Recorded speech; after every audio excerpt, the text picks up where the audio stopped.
Here's a list of facts. Hunter x Hunter is a top 3 anime of all time. End of list. Everything about it was near perfect. The plot, the soundtrack, the world building, the fact that Kurapika brought a shovel to a fight to the death. But most importantly, the characters. The only fault I see with the show is that Gon's relationship with Kite wasn't foreshadowed or fleshed out properly in the beginning, but I digress. By the end of the show, most people come to the consensus that the best character is hands down and undoubtedly Hisoka. I mean, look at this specimen. And I know what you're thinking. Isn't he the pedo clown? Firstly, all pedo clowns make their respective shows exponentially better. Secondly, he's not a pedophile. The word you're looking for is a hebephile. And even then, he's not that either. He's a potential sexual. Learn the difference, do your research, and check your privilege next time. Yo, we're off topic. The second best character that everybody loves near unconditionally is Killua. Killua is really well written and earned all the love that he has, but I believe that he's one of the most widely misunderstood characters in all of anime, and the reason that people like him is the complete opposite of what Yoshihiro Togashi was trying to achieve with the character. Killua is the Hunter x Hunter equivalent of "frick you, I have white hair." You're about to be on the wrong side of a one-sided massacre. Like Kaneki, Gojo, Elizabeth, and Kakashi. We're introduced to him as this mega OP, ultra-talented Giga Chad from this insanely infamous assassin's family that basically one-shotted everything in his way. In the beginning, Killua was an enigma. I mean, what kind of 12-year-old child is immune to most poison and doesn't feel tired after 72 hours of uninterrupted consciousness? But him and Gon became an inseparable duo. He was the cool-headed, calculated pessimist to Gon's irrational, impulsive optimism. The Sasuke to Naruto, the Fushiguro to Yuji, the Kageyama to Hinata, and the lime to the coconut. Killua was essentially the Clutchmeister, and his quick thinking and seamlessly bottomless skill set got our protagonists out of many hopeless situations. But aside from being the intellectual hard carry, his nen ability is too cool, man. This would not be a comprehensive video if I failed to mention that.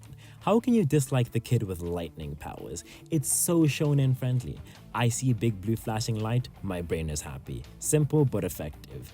Killua's Galaxy Brain, Swiss Army knife of Deus Ex Machina skills, and Unga Bunga Nen ability make it very easy to overlook what I believe to be the most important part of his character, his actual character arc. Remember the pin? Yeah. After rewatching Hunter x Hunter, Killua's character arc really resonated with me and became one of my favorite character arcs of all time. Killua just wanted to live a quiet life. No, but seriously, prior to the events of the story, he was only seen for his talents, and a lot of responsibility and expectations were placed on his shoulders. Every day of his life was about becoming the best assassin possible to take over the family. Completing a mission by any means necessary was the most important thing, a complete Machiavellianistic perspective. Perfection is key. One mistake could lead to the target escaping and a failed mission, or even your life. Do not take risks. If you are not 70% sure that you can win, you are better off not fighting and running away. These were the kinds of things that were instilled into Killua from a very young age. He starts the story as a 12-year-old child just trying to experience anything that doesn't involve murdering people. Just like Escanor, his badassery is rooted in a tragic backstory, and Killua spent a large portion of the show trying to escape his past. He was able to coexist with these ideals at first. His power level was just far beyond anything that posed a threat, but slowly they started to become a hindrance. The stoic and emotionless nature of the ideals did not mix well with the morals and emotional relationships that Killua had adopted through his travels. These things caused a lot of internal conflict within Killua. Following the ideals of his family was almost a subconscious response for him at this point, but it was hurting himself and his friends. He could not fully let go of his assassin's background to grow into an entirely new person, until he removed the pin from his head. The removal of the pin represented him taking the first steps to getting over his mental barrier and letting go of his past. It enabled him to not look at every situation as a mission that had to be completed at any cost, but rather through more emotional lenses and take risks for those he loves and himself. The pin played a very big role in making Killua as lovable as he is, but the pin being a physical object cheapened the experience. The line between mental barrier and mind control became very blurred, and I don't agree with that at all. It became unclear as to how much Killua truly grew. But despite my views on the pin, it brought us closer to understanding Killua. But there is one other part of his character that is emphasized, something that takes the concept of letting go of one's past and elevates it into something that's truly special. Killua is a child. It seems kinda obvious, but you'd be surprised as to how important it was and how much it's overlooked, and is also the reason why he's undoubtedly my second favorite character. Most people Killua's age still don't have a pen license, and he's expected to end someone's life like it's a mild day. He has been deprived of a childhood and is disconnected from his emotions almost entirely. He was placed into life-threatening situations and was forced to mature in terms of decision-making, calculation of probability, problem-solving, and other skills that would assist him in assassination. But at the end of the day, he's still 13. My favorite scene in the entire series was in the Chimera Ant arc.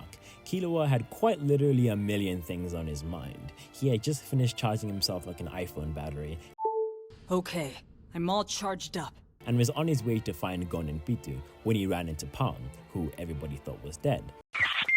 Palm, who was a real Hebefowl by the way, #Hisoka slander, asked where Gon is, but Killua didn't fully trust her. See, Palm used to look like this, and now she looked like this, so he wasn't fully sure if she was on her side. So he decided to make up lies about Gon's whereabouts and what he was doing. But those lies slowly turned into the truth, and then he just started crying. In such a high-intensity situation when so many people had gotten hurt, so much had been achieved, and every single second counts, he chose now of all times to break down into tears? Well, it's because he was worried for his friend and he missed the happy smiley Gon, and just thinking about it brought him to tears. The situation was simply too much for a child to handle. Despite all his quote-unquote maturity, the lack of a childhood makes him arguably one of the furthest characters from being fully developed. And this is why all the expectations he faces from his family are such an issue. He can't possibly live up to all of them. He's just a child, and there's limits to what a child can achieve.